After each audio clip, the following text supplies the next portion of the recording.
રાજકોટના કોઠારિયા main road પર થયેલી હત્યાના મામલે આરોપીને સાથે રાખીને ઘટનાનું રિકન્સ્ટ્રક્શન કરાવાયું। હાર્દિક ગજેરા નામના યુવકની હત્યા કરાઈ હતી। દોલતસિંહ નામના વ્યક્તિએ છરીના ઘા ઝીકી હત્યા કરી હતી। રવિવારે રાત્રે પોલીસે આરોપી દોલતસિંહની ધરપકડ કરી હતી। આરોપી સામે અગાઉ પણ ગુના નોંધાયો હોવાનો પોલીસે ખુલાસો કર્યો છે।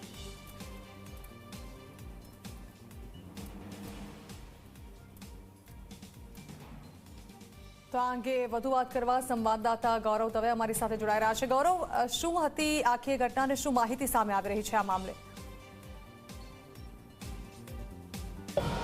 રાજકોટના કોઠારિયા રોડ પર નીલકંઠ સિનેમા પાસે હાર્મિસ ગજેરાની જે હત્યા થઈ હતી તે હત્યાના મુખ્ય આરોપી દોલતસિંહ સોલંકી છે કે તે દોલતસિંહ સોલંકી છે કે તે અને લઈ અને ભક્તિનગર પોલીસ છે કે તે અત્યારે ઘટના સ્થળે પહોંચી છે અને રિકન્સ્ટ્રક્શન છે તે કરવામાં આવી રહ્યું છે। આપ દ્રશ્યોની અંદર જુઓ કે જે રીતના હાર્મિસ ગજેરા પર જે રીતના છરી વડે હુમલો કરવામાં આવ્યો હતો અને તેની હત્યા નિપજાવવામાં આવી હતી તે દોલતસિંહ સોલંકી છે કે તેની હાલ પોલીસ દ્વારા ધરપકડ છે તે કરી દેવામાં આવી છે।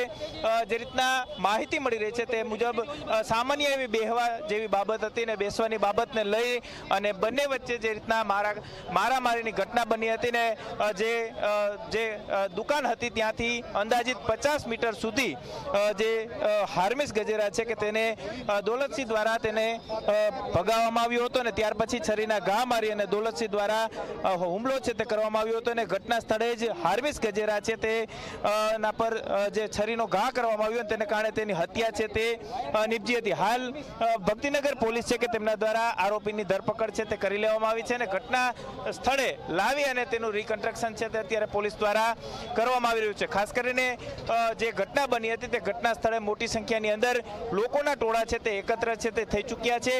ખાસ કરીને હાર્મિસ ગજેરાની જે હત્યા કરનાર દોલતસિંહ છે કે તે ફાઇનાન્સના ધંધા સાથે સંકળાયેલો છે અને પોલીસ દ્વારા તેમને જે તેમની પેઢી હતી કે જ્યાં તે હાર્મિસ ગજેરા અને તેમના મોટા ભાઈ છે તે જે જગ્યાએ બેઠા હતા અને તે જગ્યાએ જ્યાં માથાકૂટ 5 દિવસ પહેલા પણ થઈ હતી ને એ જે ખાર રાખી અને હાર્મિસ ગજેરાની હત્યા છે તે આ દોલતસિંહ સોલંકી છે કે તેમના દ્વારા કરવામાં આવી હતી। હાલ પોલીસ કાફલો છે તે અત્યારે આરોપીને લઈ અને પહોંચ્યો છે ને જે દોલતસિંહ છે કે તેમની અત્યારે પોલીસ દ્વારા ધરપકડ છે તે કરી દેવામાં આવી છે। હાલ સમગ્ર મામલાને લઈ અને પોલીસ દ્વારા રિકન્સ્ટ્રક્શન છે તે કરવામાં આવ્યું છે। હાલ પોલીસ કાફલો છે તે અત્યારે ફરી એક વખત પોલીસ સ્ટેશન તરફ જઈ રહ્યો છે, પરંતુ મહત્વની વાત એ છે કે સામાન્ય બાબતની અંદર જ રાજકોટ શહેરની અંદર હત્યાનો જે બનાવ બન્યો હતો આ જ પ્રકારે છેલ્લા 1 મહિનાની અંદર 6 જેટલી હત્યાઓની ઘટના બની છે અને કાયદો અને વ્યવસ્થાની સ્થિતિને લઈને અનેક સવાલો છે તે ઊભા થઈ રહ્યા છે। કેમેરા પર્સન ઉદય પવાર સાથે ગૌરવ દવે, ઝી મીડિયા, રાજકોટ।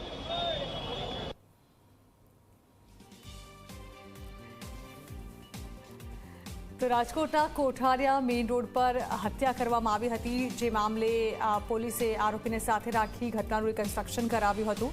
હાર્મિસ ગજેરા નામના યુવાનની હત્યા કરવામાં આવી હતી અને જે હત્યા કરનાર હત્યારો હતો તેનું નામ હતું દોલતસિંહ, જેને સાથે રાખીને હાલ ઘટનાનું રિકન્સ્ટ્રક્શન કરવામાં આવી રહ્યું છે। દોલતસિંહ નામના વ્યક્તિએ છરીના ઘા ઝીકી મૃતકની હત્યા કરી હતી। રવિવારે રાત્રે પોલીસે આરોપી દોલતસિંહની ધરપકડ કરી।